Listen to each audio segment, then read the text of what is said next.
Hey everybody, Questwise here, back for another round of weekly videos. I hope you're all doing very well and staying safe out there in the world, wherever you might be. Today, or in this video in particular, we're going to be finally jumping back into Australia, part 2. I know there was a bit of a weekly gap there. Last week there was just some stuff that came up that was completely unplanned for, that just sort of happened, and I really wanted to do a review and do some talks about some other things, but we're jumping back into our discussion of Riffs Australia. And this is part 2 of a 3-part series on this book alone, and then we'll be going into some more other things where our exploration of some of the different world books from Riffs, kind of a journey that we're taking across the Riffs world and possibly into the Riffs universe as well too. I haven't decided how far I actually want to take this whole series, but I'm having a lot of fun with this. And today in Riffs Australia, part 2, we're going to be talking about the OCCs that are available in this book, the Occupational Character Classes.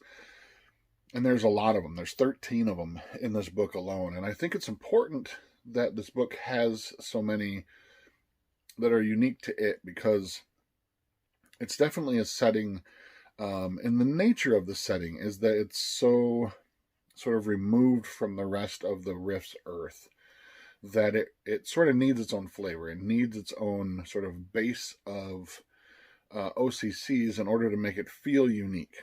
It's not that you just...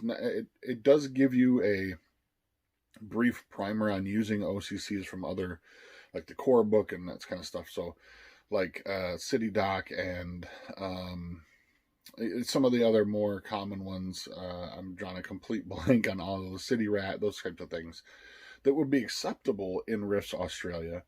But there's a lot of them in here that are unique to that, and it really gives a lot of flavor to this setting and this world book to be able to do that. Like I said, there are 13 new ones available in just this book alone. And I'm just going to briefly go over them a little bit and talk about some of my favorites and some of the flavor that comes out of each one. So the first one is the Bushman. These are explorers. They're nomads. They live in the outback, and their special abilities, not so much special abilities, but their unique traits are that they have a very keen sense of direction, and they know their way around the wilderness, and are very much at ease living in that type of an environment. They have minor psionic abilities as well too that helps them sort of live in that environment. The next one, those first 3 are kind of related in a sense. The Bush Ranger are sort of bushmen that live in the wild, but they are criminals. If you know anything about Australian history, which I know very little, but I know a little bit, is that a lot of times the British government would dump their criminals there, sort of a penal colony. And so that's what these bush rangers are. They're sort of meant to emulate that idea that these are criminals that live in the wild, that survived the apocalypse, the coming of the Rifts, and have banded together to make small communities, sort of mercenary groups, if you will. And using we talked about last time a little bit was building of communities and stuff would be really cool for the bush rangers, in that you could create communities of them, sort of criminal societies sort of living out in the outback by themselves. The next is the guide, which are scouts. They have tons of skills. That's their talents. That's their special abilities. They are just that. They are guides. They can be hired to take people from one place to another. They're very at ease, living in the wild and avoiding danger and stuff as well too. They have just a ton of skills that help them in that focus of an OCC.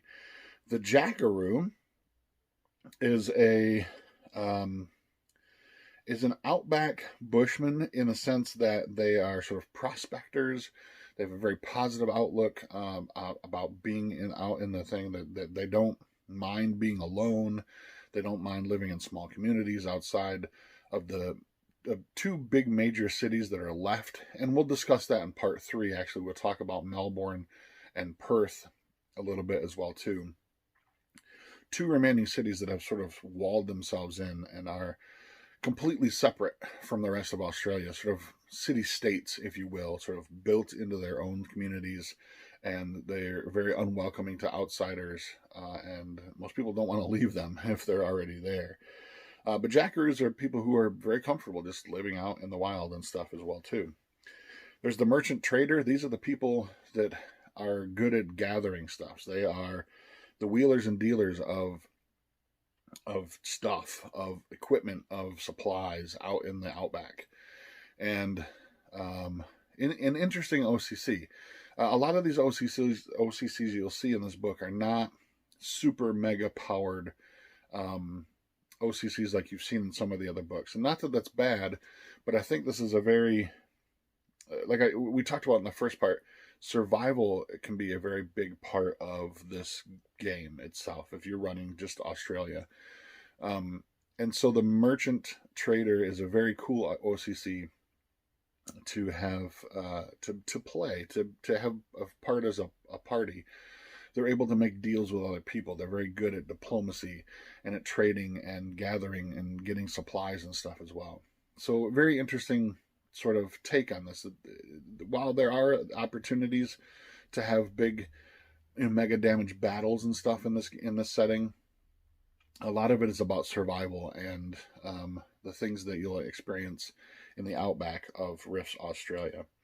The next is the city trader. So this is an interesting OCC. This is somebody who gathers raw materials and raw resources from the outback, from the rest of Australia, and is semi-welcomed into the big cities of Melbourne and Perth, because they still need things from the outside. And while most people are not willing to go out and get them, the city traders are, and they travel out to the outback and they gather things that are needed for the cities and sell them back to the people there. So an interesting sort of reverse kind of merchant trader. There's the outback runabout. These are basically regular folk who have a bit of wanderlust, and they're just out to experience the outback, and that can be sort of a blessing and a bane at the same time, because they're excited to go out and explore and experience the Rifts outback and the Rifts Australia. At the same time, they're sort of naive in that fact, and they can get parties into a lot of trouble and stuff as well. There's the raider. These are basically folks who in the cities who go and steal resources and are able to hack into computer systems and to get into highly restricted areas within cities, and they're like thieves, cat burglars kind of thing. The next is the road ganger. Think of like Mad Max, bikers. These are folks who live in gangs and they raid settlements. They have these really kind of cobbled together machines, motorcycles and vehicles, and are make their living by raiding other settlements and stuff. Very Mad Max kind of style. There's a road sentinel, which is a lot like the road ganger, but he's sort of like a lone marshal. He's like a sheriff out on their own, sort of trying to right the wrongs of road gangers and stuff out in the outback. So kind of a marshal, kind of a sheriff type character. There's the Sham Man, who is a false sorcerer. Though they can use magic, they tap into the dreaming, which we'll discuss more a little bit later as well too, in the next video. But the dreaming is sort of, if you believe enough, you can use magic, and it's something that's not able to be, it's sort of taboo in a sense, and so a lot of times they're considered to be shammans, the con men, right?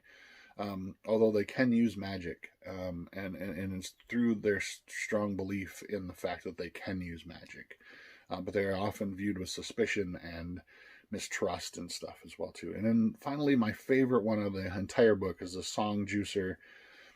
These are juicers that can tap into magic. They're like magical juicers, where they're able to find places that they can draw PPE from, potential psychic energy, and sort of seep it into raw physical manifestation of PPE and use that to heighten themselves like normal juicers. Very, very cool. I think that's really one of my favorite aspects, is that it's sort of it's a juicer in the traditional sense of the Rift's rule book, but with a magical twist to it. And I find it really cool that they're able to draw into some of the dreaming stuff as well too. Like I said, next time in the next video, we'll get into more about Melbourne and Perth and the world and the setting of Australia itself. We'll talk about things like the dreaming, and we'll talk about magic, and we'll talk about technology in the area and stuff as well too. But so the little touch on OCCs, or Occupational Character Classes, in Rifts, Australia. Stay tuned for the next video. Coming up next week will be the final part of Rifts, Australia, and then we'll move on to something else. Haven't decided which. I'll announce that next week. Until next time, stay safe, my friends, and game on.